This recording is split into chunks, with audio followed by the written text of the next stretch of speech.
News ടൈമിലേക്ക് വിശദമായി കേന്ദ്ര സർക്കാരിന്റെ നിർദ്ദേശങ്ങൾ പൂർണ്ണമായി തള്ളി ദില്ലി ചലോ മാർച്ചിൽ ഉറച്ച കർഷകർ. മാർച്ചിനായുള്ള ഒരുക്കങ്ങൾ പഞ്ചാബ് ഹരിയാന അതിർത്തിയിലെ കർഷകർ പൂർത്തിയാക്കി. ശംഭു അതിർത്തിയിൽ ഹൈഡ്രോളിക് ക്രെയിനുകളും മണ്ണുമാന്തി യന്ത്രങ്ങളും എത്തിച്ചു. ഹരിയാന പോലീസിന്റെ കോൺക്രീറ്റ് ബാരിക്കേഡുകൾ മറികടന്ന് മുന്നേറാനാണ് കർഷകരുടെ തീരുമാനം. വിഷ്ണു തലവൂർ കൂടുതൽ വിവരങ്ങളുമായി ചേരുന്നുണ്ട്. വിഷ്ണു, 4 തവണയാണ് ചർച്ച നടത്തിയത് കേന്ദ്ര സർക്കാർ കർഷകരുമായി. ആവശ്യങ്ങളിലൊന്നും അനുഭാവപൂർണ്ണമായ ഒരു തീരുമാനം എടുക്കാൻ കേന്ദ്ര സർക്കാരിന് കഴിയുന്നില്ല എന്ന് കർഷകർ ഒരിക്കൽ കൂടി പറയുന്നു. ഏതു വിധേനയും ഈ മാർച്ചിനെ അടിച്ചമർത്താനുള്ള നീക്കത്തെയും മറികടന്ന് ഇനി കർഷകർ മുന്നോട്ട് എന്ന ഉറച്ച തീരുമാനത്തിലേക്ക്. തീർച്ചയായിട്ടും അത്തരമൊരു തീരുമാനം തന്നെയാണ് കർഷകരുടെ ഭാഗത്തുനിന്നും കൈക്കൊണ്ടിരിക്കുന്നത്. നിലവിലത്തെ സാഹചര്യത്തിൽ പലതവണ കേന്ദ്ര സർക്കാരുമായി ചർച്ച നടത്തിയിരുന്നെങ്കിലും ഇതുവരെ ഒരു അനുകൂലമായിട്ടുള്ള നിലപാട് സ്വീകരിക്കാൻ കേന്ദ്ര സർക്കാർ തയ്യാറായിരുന്നില്ല. ഈ സാഹചര്യത്തിലാണ് സമരം ശക്തമാക്കാൻ കർഷക സംഘടനകൾ തീരുമാനിച്ചിരിക്കുന്നത്. ഇന്ന് 11 മണിയോടുകൂടി ദില്ലി ചലോ മാർച്ച് പുനരാരംഭിക്കും എന്നതാണ് കർഷകർ അറിയിച്ചിരിക്കുന്നത്.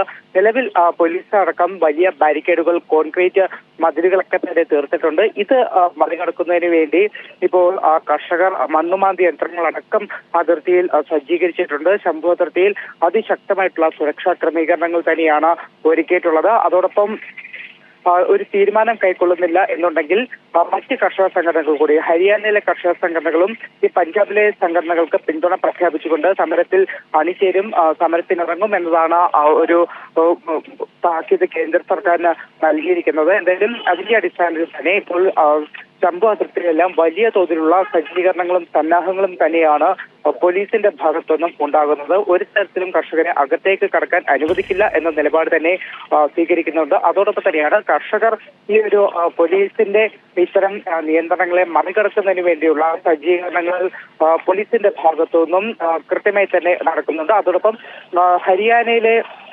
15ഓളം ജില്ലകളിലാണ് ഇപ്പോൾ ഇന്റർനെറ്റ് നിരോധിച്ചിട്ടുള്ളത്. വിഷ്ണു, കേൾക്കാമെങ്കിൽ 11 മണിയോടുകൂടി ഈ മാർച്ച് പുനരാരംഭിക്കും എന്ന ഒരു തീരുമാനമാണ് ഇപ്പോൾ കർഷക സംഘടനകൾ കൈക്കൊണ്ടിട്ടുള്ളത്.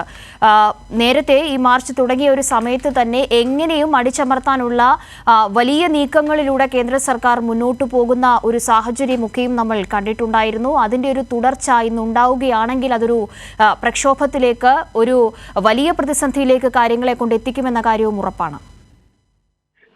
തീർച്ചയായിട്ടും അത്തരത്തിൽ തന്നെയാണ്. കാരണം കഴിഞ്ഞ കർഷക സമരത്തിൽ നമ്മൾ കണ്ടതാണ് അത് ഏത് തലത്തിലുള്ള പോലീസ് നടപടിയാണ് കർഷക സമരത്തിനെതിരെ ഉണ്ടായതെന്നും അതിനെ കർഷകർ നേരിട്ടതും എല്ലാം തന്നെ നമ്മൾ കണ്ടതാണ്. അപ്പോൾ ഇന്നും അത്തരമൊരു നടപടിയിലേക്കൊക്കെ തന്നെ പോലീസ് കിടക്കുകയാണെങ്കിൽ സമരം കൂടുതൽ ശക്തമാകും, സംഘർഷമുണ്ടാകാനുള്ള സാധ്യത അടക്കമാണ് നിലനിൽക്കുന്നത്. കഴിഞ്ഞ ദിവസം, അതായത് കഴിഞ്ഞ 13-ാം തീയതി കർഷകർ മാർച്ചുമായി വന്ന ആ ഒരു സാഹചര്യത്തിൽ കർഷകരെ നേരിട്ടത് ഡ്രോൺ ഉപയോഗിച്ചുകൊണ്ട് കർഷകർക്ക് നേരെ കണ്ണീർ വാതകം പ്രയോഗിക്കുന്ന അടക്കമുള്ള നടപടികൾ നമ്മൾ കണ്ടതാണ്. അപ്പോൾ ഇന്നും അത്തരം നടപടികളിലേക്ക് പോലീസ് കടക്കുകയാണെങ്കിൽ വലിയ തരത്തിലുള്ള സംഘർഷ സാധ്യത തന്നെയാണ് ഈ ശംഭു അതിർത്തിയിൽ നിലനിൽക്കുന്നത്. ഈ കണ്ണീർവാതക പ്രയോഗത്തെ തുടർന്ന് ആരോഗ്യ പ്രശ്നങ്ങളുമായി ഒരു കർഷകന് ജീവൻ നഷ്ടപ്പെട്ട ചരിത്രം വരെ ഈ ഒരു ദില്ലി ചലോ മാർച്ചിന്റെ തുടക്കത്തിൽ നമ്മൾ കണ്ടിട്ടുള്ളതാണ്. അടിച്ചമർത്താനുള്ള ശ്രമങ്ങൾ വളരെ രൂക്ഷമായി തന്നെ ആ ഒരു ഘട്ടത്തിൽ ഉണ്ടായിരുന്നു. പക്ഷേ ഇത് ഒരു കർഷകന്റെ ജീവിക്കാനുള്ള അടിസ്ഥാന പ്രശ്നമാണ്. ആ പ്രശ്നങ്ങൾ ഉന്നയിച്ചുകൊണ്ട് കേന്ദ്ര സർക്കാരുമായുള്ള ചർച്ചയിൽ ആ ഒരു സമയത്ത് ചർച്ചയിൽ ഒരു തീരുമാനം ഉണ്ടാകുമെന്ന പ്രതീക്ഷയിൽ ഒരു വേള ഇത് നിർത്തിവെക്കാൻ, ഒരു ഇടവേള എടുക്കാൻ വരെ തീരുമാനിച്ച കർഷകരാണ് നമുക്ക് മുന്നിലുള്ളത്. ആ ഒരു ാണ് ഇപ്പോൾ അടിച്ചമർത്താനുള്ള ഒരു നീക്കം കേന്ദ്രം ഇനിയും തുടരുമെന്ന് നമ്മൾ മനസ്സിലാക്കേണ്ടത്. വിഷ്ണു, തീർച്ചയായിട്ടും അത്തരത്തിൽ തന്നെയാണ് ഈ സമരം തുടങ്ങിയപ്പോൾ തന്നെ നമ്മൾ കണ്ടതാണ്. അതിനെ അടിച്ചമർത്താനുള്ള എല്ലാ തരത്തിലുള്ള സജ്ജീകരണങ്ങളും പോലീസിന്റെ ഭാഗത്ത് നിന്ന് സ്വീകരിച്ചിരുന്നു. പ്രത്യേകിച്ച് റോഡുകൾ പല ഭാഗങ്ങളിലായിട്ട്, ഈ ദേശീയപാത പല ഭാഗങ്ങളിലായിട്ട് ഇത്തരത്തിൽ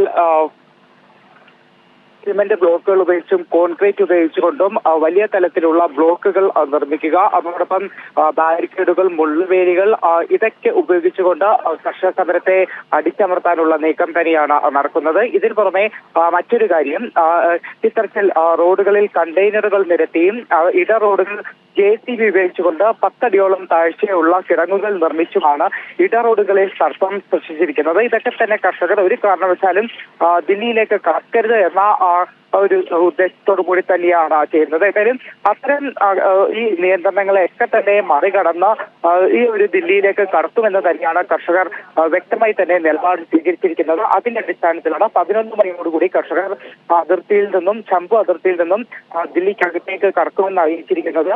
ഈ പോലീസ് നിയന്ത്രണങ്ങൾ മറികടക്കുന്നതിന് വേണ്ടിയാണ് ഇത്തരത്തിൽ മണ്ണുമാന്തി യന്ത്രങ്ങളടക്കം ഇവിടെ കർഷകർ സജ്ജീകരിച്ചിട്ടുള്ളത്. വലിയ ബാരിക്കേഡുകളും വലിയ മുള്ളുവേലികളും അടക്കം തീർത്തുകൊണ്ട് കേന്ദ്രസേനയെ അടക്കം ഉപയോഗിച്ചുകൊണ്ടാണ് ഈ ഒരു സാധാരണക്കാരായ കർഷകരുടെ ഈ ഒരു പ്രതിഷേധത്തെ സമരത്തെ നേരിടാൻ ഇപ്പോൾ കേന്ദ്ര സർക്കാർ തീരുമാനിച്ചിരിക്കുന്നത്. അത് പൂർണ്ണമായും ഒരു ഏകപക്ഷീയമായ അടിച്ചമർത്തലാണ് എന്ന് തന്നെ പറയേണ്ടി വരും. മറ്റു മാർഗങ്ങളില്ലാത്ത ഒരു സന്ദർഭത്തിലാണ് കർഷകർ എങ്ങനെയും ഈ ഒരു പ്രതിസന്ധിയെ മറികടന്ന് മുന്നോട്ട് ദില്ലിയിലേക്ക് പോവുക എന്നൊരു തീരുമാനത്തിലേക്ക് എത്തിയിരിക്കുന്നത്. വിഷ്ണു, ഇപ്പോൾ എങ്ങനെയാണ് ഈ തയ്യാറെടുപ്പുകളൊക്കെയും അവിടെ നടക്കുന്നത്? കവിയെ തീർച്ചയായിട്ടും ഇവിടെ കർഷകരുടെ ഭാഗത്തുനിന്നും വലിയ തലത്തിലുള്ള തയ്യാറെടുപ്പുകൾ തന്നെയാണ് ഇവിടെ നടന്നുകൊണ്ടിരിക്കുന്നത്. കാരണം കൃത്യമായി തന്നെ ദില്ലിക്ക് അകത്തേക്ക് പോകും എന്ന് തന്നെയാണ് കർഷകർ അറിയിച്ചിട്ടുള്ളത്. കർഷകർ മുന്നോട്ട് വെച്ച ആവശ്യങ്ങളൊന്നും തന്നെ അംഗീകരിക്കാൻ കേന്ദ്ര സർക്കാർ തയ്യാറാകുന്നില്ല, താങ്ങുവില, അതോടൊപ്പം തന്നെ കർഷകർക്കെതിരായിട്ടുള്ള കേസുകൾ പിൻവലിക്കണം ഉൾപ്പെടെയുള്ള കാര്യങ്ങളിൽ ഒരു തരത്തിലൊരു അനുകൂല നിലപാടുമെടുക്കാൻ കേന്ദ്ര സർക്കാർ തയ്യാറാകുന്നില്ല. ഈ ഒരു സാഹചര്യത്തിൽ തന്നെയാണ് 4 തവണ ചർച്ച നടത്തിയെങ്കിലും ചർച്ചകളൊക്കെ തന്നെ പരാജയപ്പെട്ട ഒരു സാഹചര്യമുണ്ട്. എന്തായാലും ആ ഒരു സാഹചര്യം കൂടി മുൻനിർത്തിയാണ് ഇപ്പോൾ ഒരു പ്രതിഷേധം ശക്തമാക്കാൻ തീരുമാനിച്ചിരിക്കുന്നത്. വിഷ്ണു, 11 മണിയോടുകൂടിയാണോ പുനരാരംഭിക്കുക ഈ കർഷക മാർച്ച്?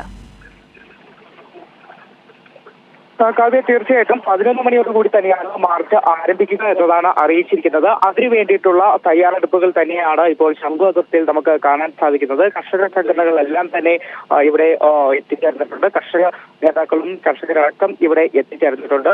ഈ പോലീസിന്റെ കണ്ണീർ വാതകം ഉപയോഗിച്ചു കഴിഞ്ഞാൽ അതിനെ പ്രതിരോധിക്കാനുള്ള ഗ്ലാസുകളടക്കം കർഷകരുടെ ഭാഗത്ത് നിന്ന് സജ്ജീകരിച്ചിട്ടുണ്ട്. അപ്പോൾ അത്രയും ഗ്ലാസുകളൊക്കെ തന്നെ ഉപയോഗിച്ചുകൊണ്ടായിരിക്കും കർഷകർ ഒരു അതിർത്തി കടന്നുകൊണ്ടുള്ള ഒരു മാർച്ചിലേക്ക് കർഷകർ പോവുക എന്നതാണ് അറിയിച്ചിരിക്കുന്നത്. ഇനി ഞാൻ നേരത്തെ ചൂണ്ടിക്കാട്ടിയതുപോലെ കർഷകർ മണ്ണുമാന്തി യന്ത്രം അടക്കം സജ്ജീകരിച്ചുകൊണ്ടാണ് പോലീസ് ക്രമീകരണങ്ങളെ മറികടക്കുന്നതിന് വേണ്ടി ഇവിടെ സജ്ജമായിട്ടുള്ളത്. അത്തരമൊരു സമീപനം കർഷകരുടെ ഭാഗത്തുനിന്നും ഉണ്ടായിക്കഴിഞ്ഞാൽ അതിനെ നേരിടാനുള്ള നീക്കങ്ങൾ പോലീസിന്റെ ഭാഗത്തുനിന്നും ഉണ്ടാകും. അങ്ങനെ വന്നു കഴിഞ്ഞാൽ വലിയ തലത്തിലുള്ള ഒരു സംഘർഷത്തിലേക്ക് തന്നെയാകും കാര്യങ്ങൾ എത്തുക. കാവ്യ, ശരി, വിഷ്ണു തലവൂർ വിവരങ്ങൾ നൽകിക്കൊണ്ടിരിക്കുന്നു. എന്തായാലും ദില്ലി ചലോ മാർച്ചിൽ ഉറച്ചു നിൽക്കുക തന്നെയാണ് കർഷകർ. ഏത് വിധേനയും ഇപ്പോൾ ഹരിയാന പോലീസ് തീർത്തിട്ടുള്ള ബാരിക്കേഡുകൾ അടക്കം മറികടന്നുകൊണ്ട് മുന്നോട്ട് പോകാൻ തന്നെയാണ് ഇപ്പോൾ കർഷകരുടെ തീരുമാനം. അതിനുള്ള എല്ലാവിധമായ ഒരുക്കങ്ങളും അതിർത്തി പ്രദേശങ്ങളിൽ ഇപ്പോൾ തയ്യാറെടുത്ത് കഴിഞ്ഞിട്ടുണ്ട്. സമഗ്ര വിവരങ്ങളാണ് നൽകിയത്.